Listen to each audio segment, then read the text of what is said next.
Otak kita kalau nggak punya agenda, nggak punya kegiatan, dia akan overthinking, overwhelming, dia akan melanglang buana kemana-mana.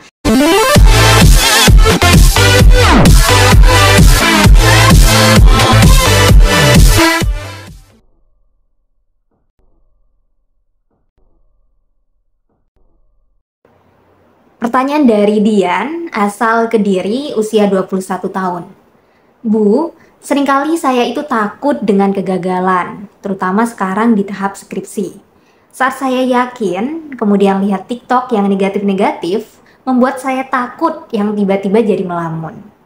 Saya juga sering nyaman dengan dunia halu terkait masa depan saya, yang terkadang juga mengganggu aktivitas saya. Saat mengerjakan sesuatu jadi tidak fokus. Bagaimana ya Bu, cara yang efektif untuk membantu saya yang seperti ini, supaya tidak terlena dengan hayalan saya dan tidak mudah gugup? Oke, ya, Dian ya. Oke, Dian, rasa takut itu adalah wajar ya, karena itu emosi dasar ya. Semua orang punya rasa takut, rasa sedih gitu ya, rasa marah, rasa kecewa, rasa jijik, bahkan itu adalah emosi dasar di kita semua sebagai manusia. Dan itu wajar rasa takut itu. Takut gagal pun itu wajar. Tetapi rasa takut gagal itu jangan dibiarkan terus berkecamuk gitu. Takut gagal, takut gagal, takut gagal. Tapi harus ada take actionnya. Kalau kita ini takut gagal, maka apa yang ingin kita capai? Jadi padanannya, lawannya apa nih kalau takut gagal?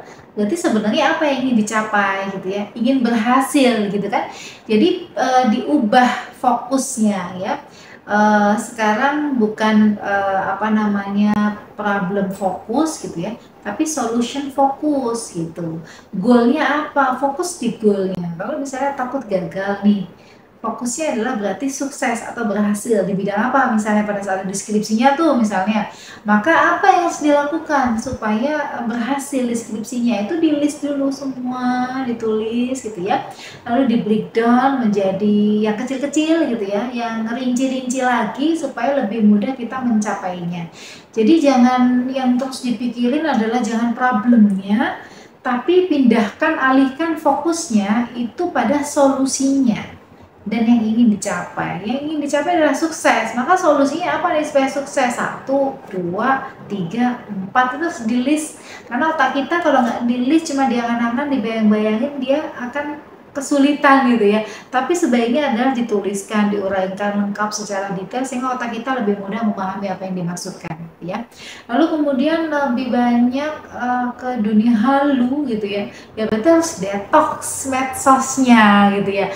Kalau enggak di screening gitu, dikunci, dipilah-pilah mana-mana yang diakses, mana-mana yang enggak.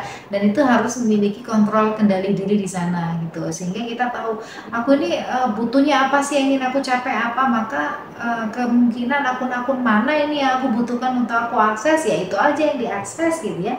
Halu, karena kalau kebanyakan halu nanti waktunya malah habis gitu, masa depannya nanti dibilangnya kan ingin sukses di masa depan nih misalnya, maka persiapkan masa depannya, bukan cuma dihalu-haluin aja, tapi ditulis, dibikin planningnya gitu ya, planning jangka pendek, planning jangka menengah, dan planning jangka panjang. Kenapa sih kalau kita perlu planning? Kita ini apa namanya, kita planning aja kadang-kadang berjalan tidak sesuai dengan planningnya gitu kan, apalagi nggak di planning gitu. Kenapa? Karena otak kita ini kalau dia tidak punya pola, dia akan ngawur gitu. Makanya otak kita ini senang sesuatu yang rutin. Nah, senang sesuatu yang tersistematisasi. Maka oleh sebab itu, kalau bisa bikin schedule, daily schedule, weekly schedule, monthly, dan seterusnya. Supaya otak kita ini terbiasa punya agenda, punya kegiatan, sebab otak kita kalau nggak punya agenda, nggak punya kegiatan, dia akan overthinking, overwhelming, dia akan melanglang buana kemana-mana. Yang nantinya kalau nggak ada data yang kita masukkan, nggak ada agenda yang kita masukkan sebagai habit di dalam otak kita, cara berpikir kita gitu ya, keseharian kita, maka otak kita akan kemana-mana gitu akhirnya, karena nggak ada yang dia fokuskan, akhirnya scroll yang nggak kepake-kepake, yang nggak penting, habis waktunya seharian scroll itu bisa berjam-jam. Jangan, itu rugi sekali gitu ya. Kenapa sih kok saya bilang gitu? Teman-teman, sebab waktu itu adalah sesuatu yang sangat berharga. Kenapa saya bilang berharga? Sebab satu-satunya tidak mungkin diputar kembali itu adalah waktu, teman-teman. Maka berhati-hatilah dengan waktu.